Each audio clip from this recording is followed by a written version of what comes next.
그리스도인다운 그리스도인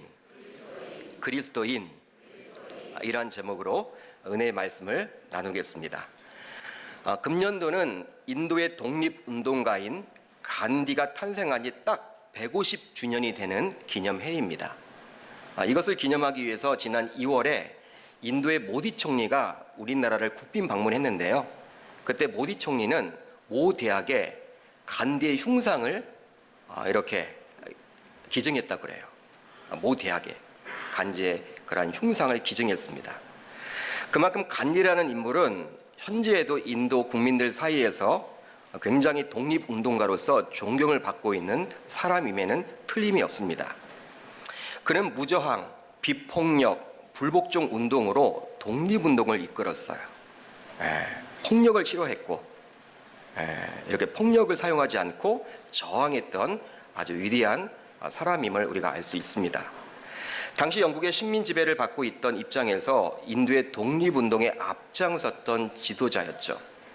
한편 간디는 영국으로 유학까지 갈 정도로 인텔리였습니다. 그러니까 지식인이었어요. 공부를 많이 한 사람인데 영국에서 공부를 하면서 많은 크리스찬, 많은 기독교인들에 의해서 복음을 접하게 되었습니다. 성경도 받아서 이렇게 읽어보게 되었는데 실질적으로 이 간디의 전기를 보게 되면 예수님의 말씀인 산상순의 말씀에 굉장히 감명을 받았다. 그런 내용이 나와요. 그러나 그가 회심했다라는 이야기는 살펴볼 수가 없죠. 이제 후에 어떤 사람이 와서 선생님은 기독교에 대해서 어떻게 생각을 합니까? 라고 물었다 그래요. 그러자 간디는 이렇게 대답을 했다고 합니다. 나는 예수 그리스도를 진심으로 사랑하고 존경합니다. 예수님을 진심으로 사랑하고 존경합니다. 그러나 이 부분이 중요해요.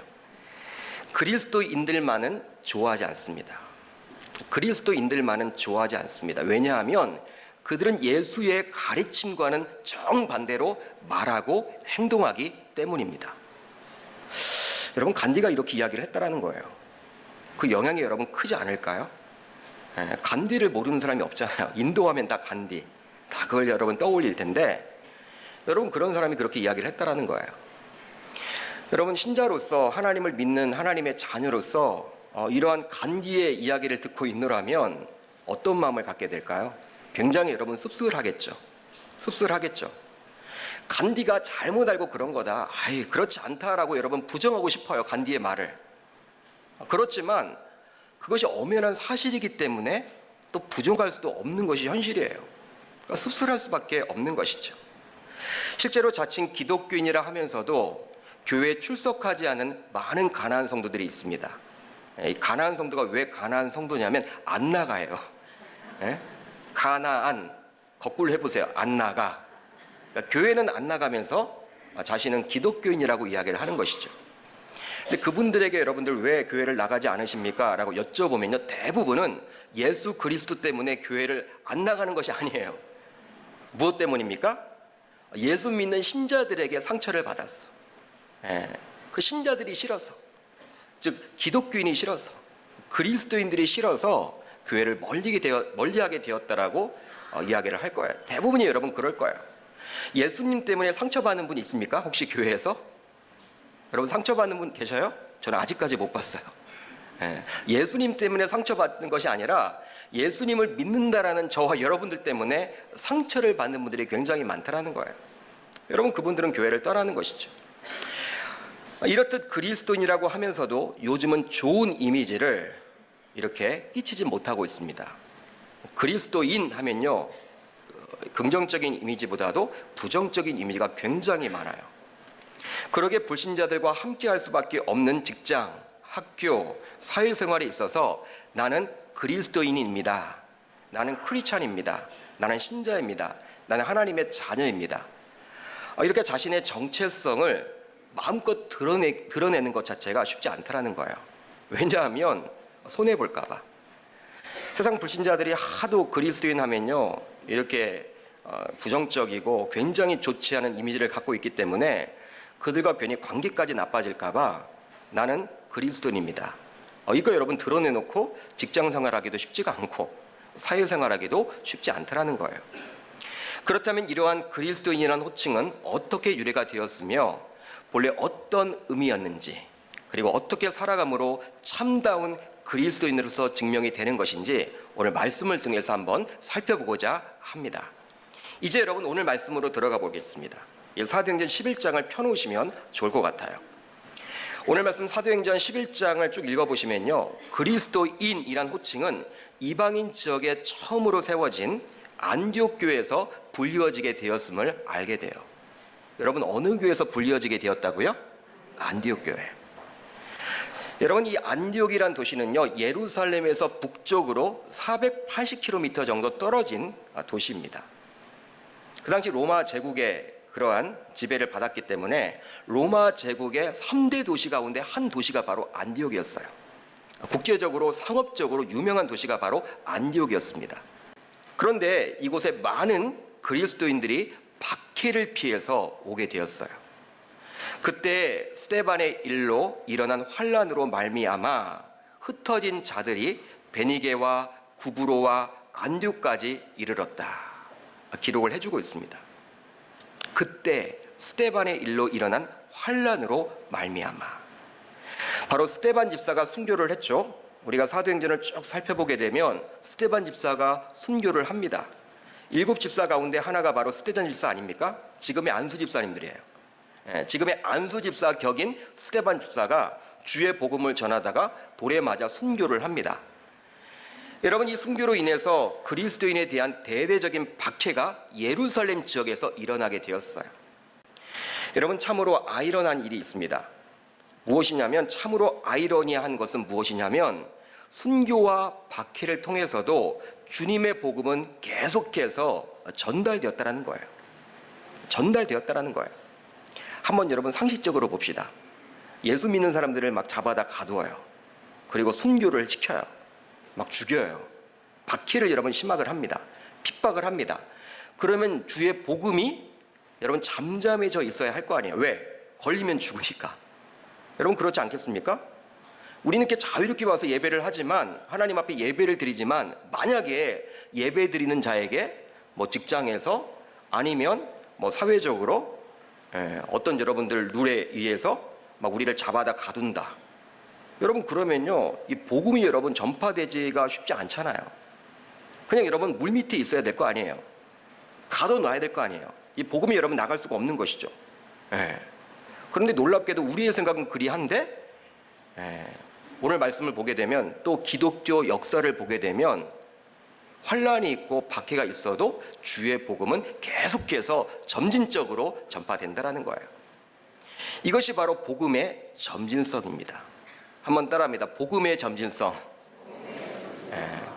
여러분, 하나님이 원하시는 이 복음은요, 끝까지 가기를 원하시는 거예요. 아무리 박해가 있고 환란이 있고 핍박이 있더라도요, 살아남는 거예요. 이렇게 해서 역시 안디옥 교회에 오게 된 그리스도인, 핍박과 박해를 피해서 안디옥 지방까지 오게 되었는데, 그들이 처음에는 유대인들에게만 복음을 전했습니다. 안타까운 일이죠. 그런데 그 가운데 몇몇은 안디옥에 머물던 이방인, 즉 헬라인에게도 복음을 전하게 돼요. 여러분, 누구에게 여러분 복음을 전했다고요? 헬라인들에게.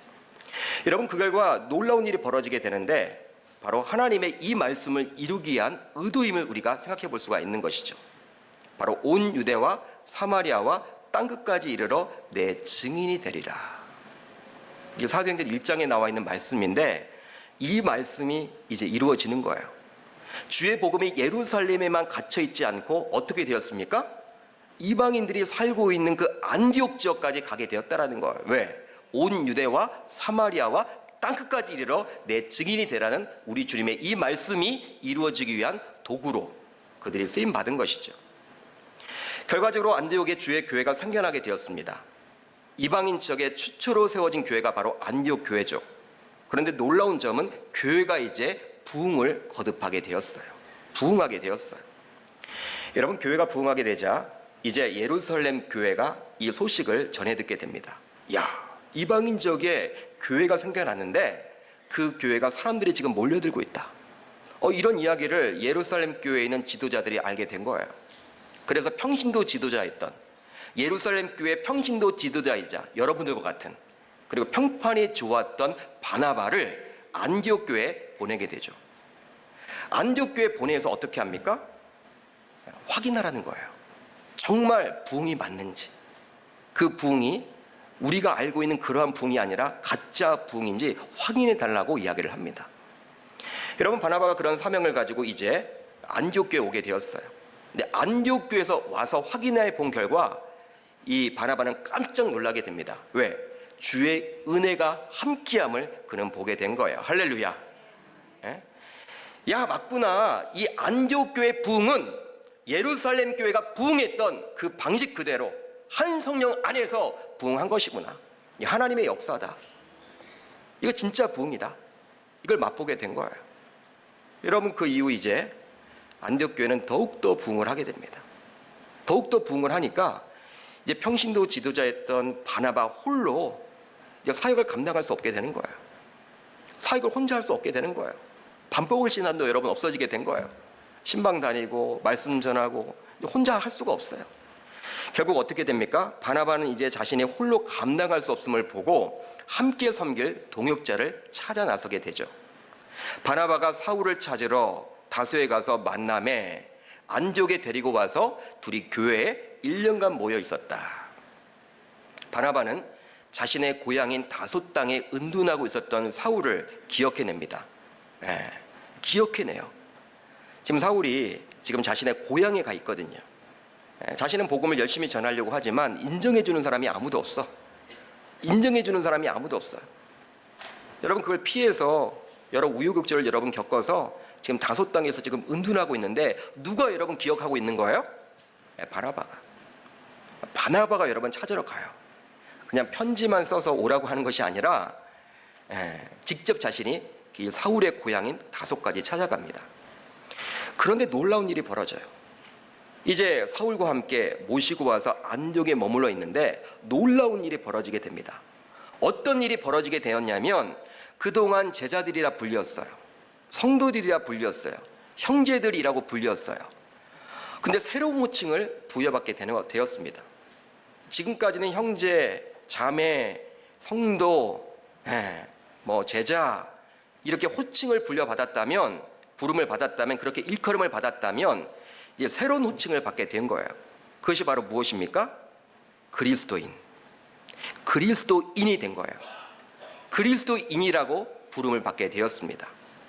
제자들이 안디옥에서 비로소 그리스도인이라 일컬음을 받게 되었더라. 아멘. 여러분, 여기에 나와 있는 비로소, 여러분들이 가지고 있는 영어 성경이 있다면, NIV를 가지고 있다면 한번 확인을 해보세요. 어떤 단어가 기록되어 있습니까? 영어 성경을 보게 되면 first, 처음으로 하는 뜻이에요. 그러니까 처음으로 안디옥 교회에서 그리스도인이란 호칭을 받게 된 거예요. 그 이전에는 있었다 없었다? 없었음을 알 수가 있는 것이죠. 없었어요. 그렇다면 이 그리스도인은 본래 어떤 의미를 담고 있습니까? 여러분, 그리스도인은요, 영어로 어떻게 표현할 수 있을까요? 영어로 크리스천. 많이 들어보셨죠? 크리스천. 나는 크리스천입니다. 영어로 여러분 크리스천입니다. 한자로 보게 되면 기독인이에요. 기독인입니다. 그런데 이 그리스도인, 이 크리스천이란 말은 헬라어인 크리스티아노스, 여기서 유래된 거예요.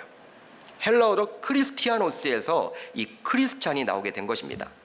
그런데 헬라어인 이 크리스티아노스라는 말은 크리스토스, 즉 그리스도와 이아노스, 이것의 합성어예요. 그러니까 크리스토와 이아노스의 합성어입니다. 전미어인 이 이아노스라는 말이 붙게 되면 앞에 있는 단어의 종, 부하, 군인이란 뜻이에요. 무엇에 종속된다, 그런 뜻이에요. 그렇기 때문에 크리스티아노스, 여러분, 크리스티아노스는 바로 크리토스, 그리스도 뒤에 있는 이아노스가 있는 것이죠. 그렇다면 이것은 무엇입니까? 바로 그리스도의 종, 그리스도의 부하, 그리스도의 군인, 그리스도께 종속되었다, 그런 의미예요. 내 생명 내 마음대로 버리는 것이 아니라 나의 리더가 되시고 나의 대장이 되시고 나의 지휘관이 되신 그리스도, 그분의 말씀에 내 생애조차도 과감없이 아낌없이 버릴 수 있는 성도가 바로 크리스티아노스가 되는 것입니다. 이걸 믿으시길 바랍니다. 여러분, 이런 자들이 바로 크리스티아노스가 되는 거예요. 크리스티아노스, 이런 자들이 바로 그리스도인다운 그리스도인이 되는 것입니다. 옆분과 한번 인사합시다. 이제부터 크리스티아노스로 살겠습니다. 여러분, 헬라어를 하나 배웠네요. 크리스티아노스. 꼭 기억하세요. 즉, 요즘 보편적으로 불리워지는 그리스도인과는 차원이 달라요. 차원이 달라요. 뜻이 달라요. 요즘은 교회 출석하면, 교회 다니면, 예배 참석하면 그리스도인이라고 보통 사람들이 부르죠. 근데 본래는 그런 뜻이 아니라는 거예요. 자신의 주인으로 그리스도를 모시고 그분의 가르친 대로 철저하게 순종하려고 몸부림치는 성도들이 바로 진정한 그리스도인이 되는 것입니다. 즉, 교회를 다닌다고 해서 그리스도인이 되는 게 아니에요, 여러분. 우리가 잘못 사용하고 있는 거예요. 함부로 여러분 이 용어를 사용해서는 안 되는 거예요. 따라서 이 시간 이후로 저와 여러분들만큼은 오늘 말씀에 나온 진정한 의미인 크리스티아노스, 즉 진짜 그리스도인으로 살아갈 수 있기를 바랍니다. 그런데 또 한 가지 살펴볼 것이 있어요. 무엇이냐? 바로 그리스도인이라는 호칭을 안디옥 교회에 속한 신자들끼리 불렀던 것이 아니라는 거예요. 교회 밖에서 불렀습니다. 교회 밖에서. 즉, 안디옥 교회 밖에 있던 사람들이 불러주었던 호칭이었어요. 여러분, 안디옥 교회 밖에 있던 사람들은요, 불신자를 이야기하겠죠. 예수 모르는 사람, 그들이 가리켜서 야, 저분들은 크리스토티아노스야, 이렇게 여러분 이야기를 했다라는 거예요. 그러니까 불신자들이 보기에도 안디옥 교회에 속한 자들은 종교 생활을 한 것이 아니죠. 손해를 각오하고 죽음을 각오하고 그리스도를 위해서 목숨 던 그들의 모습을 보았던 거예요. 자신의 주인으로 철저하게 그리스도를 모시고 있는 그 모습을 보았던 거예요. 그러다 보니 야, 이 사람들은 뭔가 다르다. 지금까지와의 신자들과는 차원이 달라. 완전히 달라. 야, 이분들이 진짜 그리스도를 주인으로 모시고 있나 봐. 여러분, 불신자들이 그렇게 생각을 했겠죠. 불신자들이 그렇게 생각을 한 거예요. 그러다 보니 그들은 안디옥 교회 성도들을 가리켜서 어느 순간 크리스티아노스라고 부르게 된 거예요. 사랑하는 성도 여러분, 저는 소망해 봅니다. 이제부터 우리 계명교회 성도님들의 삶의 모습을 통해서 세상 불신자들이 그동안 자신들의 그냥 생각으로 가져왔던 크리스찬, 이 그리스도인에 대한 생각, 부정적인 생각들이 여러분들의 삶의 모습을 통해서 달라졌으면 하는 그런 마음을 갖습니다. 우리 계명교회 성도님들이 나아가서 직장생활을 하고 또 사업을 하시고 학교를 다니시고 사회생활을 하시면서 야, 계명교회 다니면 뭔가 다르나 보다. 다른 교회 성도들과는 뭔가 달라. 진짜 비가 뭐 있나 보다. 예수님을 진짜 주인으로 모시고 있네. 지금까지 다른 분들은 나랑 예수 안 믿는 나랑 삶에서 동일하게 살았는데 야, 이분들은 나랑 달라. 이분들의 삶에는 이제 예수 그리스도가 보인다. 이분을 통해서 예수님이 어떠한 분인지는 알겠어. 여러분, 그렇게 해나갈 수 있기를 주님의 이름으로 축복합니다. 그런 날이 오기를 저는 소망해 봐요. 여러분, 그것이 바로 전도 아닐까요? 여러분, 요즘에 전도하기가 얼마나 여러분 어렵습니까? 쉽지 않잖아요. 예수 전당 불신족 외쳐도 여러분 예전에는 왔지만 지금은 오는 시대가 아니잖아요. 삶 속에서 여러분들의 직장 가운데, 사업 가운데, 학교 다니면서 사회생활 하면서 야, 계명교회가 어떤 교회야? 야, 궁금하네. 나도 한번 가봐야겠지. 주일날이 막 기다려지는, 전 그런 날이 오기를 소망해 봐요. 그게 바로 크리스티아노스라는 거예요. 그렇다면 그리스도인다운 그리스도인은 어떻게 생겨나게 되었습니까? 이 부분이 여러분 중요하겠죠. 어떻게 생겨나게 되었는가? 바로 1년 동안의 가르침을 통해서입니다. 오늘 말씀 26절 중반절을 보면 이렇게 기록을 하고 있어요. 둘이 교회에 1년간 모여있어 큰 무리를 어떻게 했다? 가르쳤고. 안디옥 교회에 도착한 바나바와 사울은 1년 동안 큰 무리를 가르쳤습니다. 여러분, 무엇을 가르쳤겠습니까? 뭘 가르쳤겠습니까? 주의 말씀이겠죠. 단순히 성경 공부시킨 게 아니에요. 단순히 성경 공부시킨 건 아닌 것 같아요. 뭘 했을까요? 바로 철저하게 제자 훈련을 시켰겠죠. 성경에 굳이 1년이라는 단어가 나와 있습니다. 그 기간이 표현되어 있어요.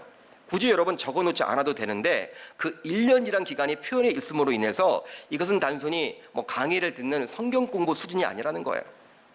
무리들에게 말씀을 가리킵니다. 근데 그 무리들이 말씀대로 살아내고 있는지를 확인하고 점검하는 그 자체를 계속해서 했다라는 거예요.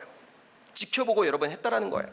매주 체크했다라는 거예요. 그게 살고 있는지 점검했다라는 거예요. 한마디로 제대로 훈련을 시킨 것이죠. 그렇습니다. 그리스도인다운 그리스도인은 스스로 태어난 것이 아니에요. 교회에 출석한다고 저절로 되는 것은 결코 아닙니다. 여러분, 지속적인 훈련을 통해서만 가능함을 여러분 믿으시기를 바랍니다. 여러분, 지속적인 가르침과 훈련을 받지 않고서는 주님을 닮는 진정한 그리스도인이 될 수 없는 거예요. 그러나 문제는 훈련은 누구나 버거워한다는 거예요. 여기 혹시 훈련 좋아하는 사람이 있으세요?